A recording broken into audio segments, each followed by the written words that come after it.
Assalamualaikum warahmatullahi wabarakatuh. Perkenalkan, nama saya Agustiani. Saya dari Prodi Pendidikan Ekonomi dengan NIM 187217006.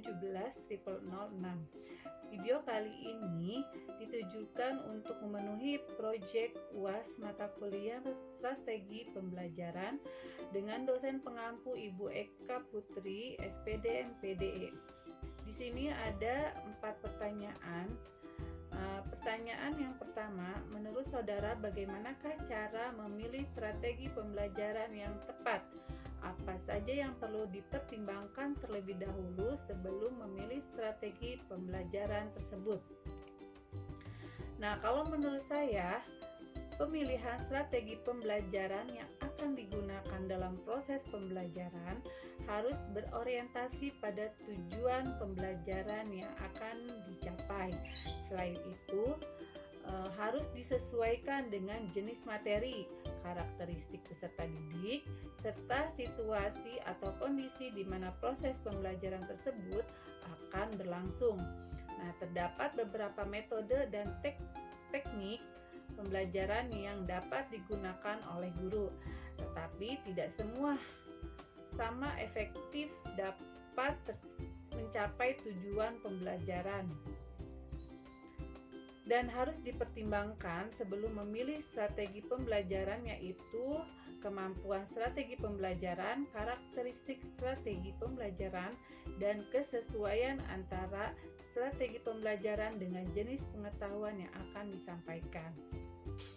Dan untuk pertanyaan yang kedua, yaitu apakah strategi pembelajaran peningkatan kemampuan berpikir cocok digunakan pada setiap jenjang pendidikan?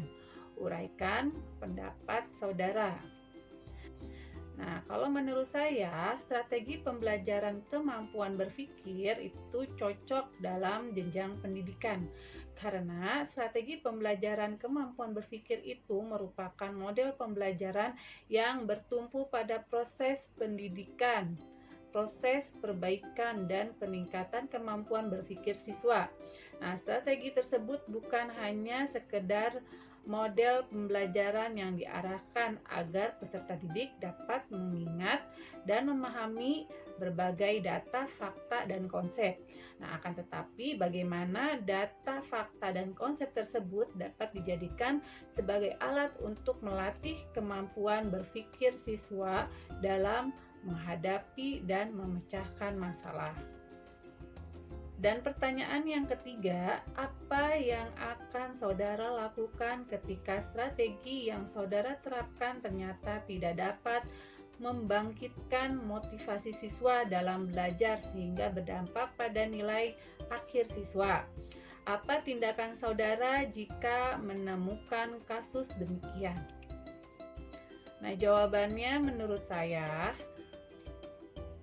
akan merubah metode pembelajaran yang tepat yang awalnya hanya menggunakan ceramah, tapi dirubah menjadi metode belajar diskusi secara langsung atau membagi siswa dalam beberapa kelompok guna memudahkan siswa dalam memahami materi. Dan saya juga akan memanfaatkan media belajar atau mengadakan praktik keterampilan siswa dalam belajar. Dan pertanyaan yang keempat, jelaskan makna pembelajaran dengan menggunakan strategi pembelajaran induktif dan deduktif, dan bagaimanakah cara implementasinya di kelas.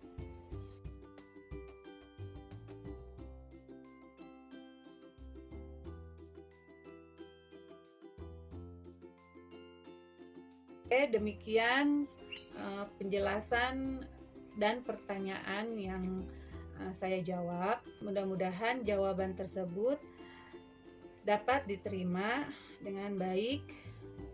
Dan saya akhiri, wabillahi taufiq wal hidayah. Wassalamualaikum warahmatullahi wabarakatuh.